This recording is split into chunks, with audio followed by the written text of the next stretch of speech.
അച്ഛൻ താമരശ്ശേരി ഗോപാലകുറുപ്പ് അന്തസ്സുള്ള മനുഷ്യനാണ്. അദ്ദേഹം ഇന്നുവരെ പറഞ്ഞിട്ടുള്ള വാക്കുകളെല്ലാം പാലിച്ചിട്ടുണ്ട്. ആ അച്ഛന് വേണ്ടി ഞാൻ ഈ വിവാഹത്തിന് സമ്മതിക്കുന്നു. സുരേന്ദ്രനും രാജകുഞ്ഞിനും, സുരേന്ദ്രനും രാജകുഞ്ഞിനും, സുരേന്ദ്രനും രാജകുഞ്ഞിനും, സുരേന്ദ്രനും രാജകുഞ്ഞിനും, സുരേന്ദ്രനും രാജകുഞ്ഞിനും, സുരേന്ദ്രനും രാജകുഞ്ഞിനും,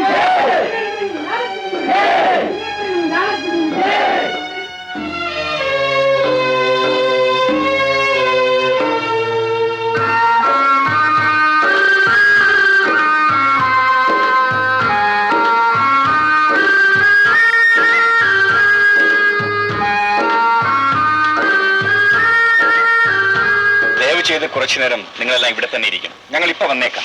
വരൂ രാധ.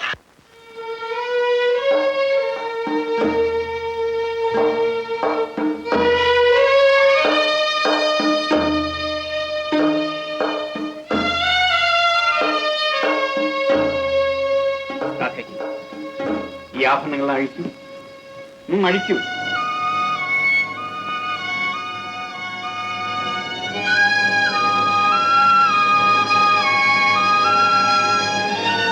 ഞാൻ പന്തയം വെച്ചത് രാധയെ മാത്രമാണ്, അവളുടെ സ്വത്തിനെ. ഇതാ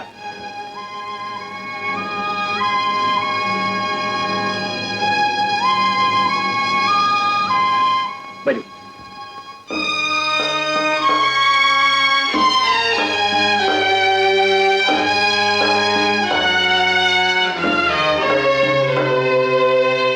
ഈ വിവാഹം മംഗളകരമായി നടത്തിത്തന്ന നിങ്ങളോട് എങ്ങനെയാണ് നന്ദി പറയേണ്ടതെന്ന് എനിക്കറിയില്ല.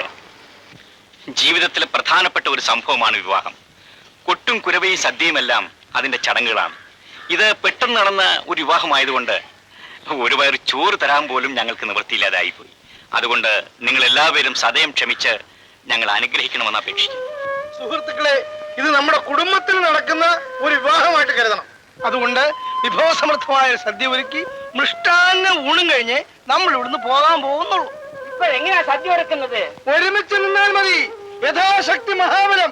അവരവർ കഴിവുള്ള സാധനങ്ങൾ ശേഖരിച്ചുകൊണ്ട് വരിക. നമുക്ക് വിഭവസമൃദ്ധമായ സദ്യ ഒരുക്കി കളയാം. ആ പോയി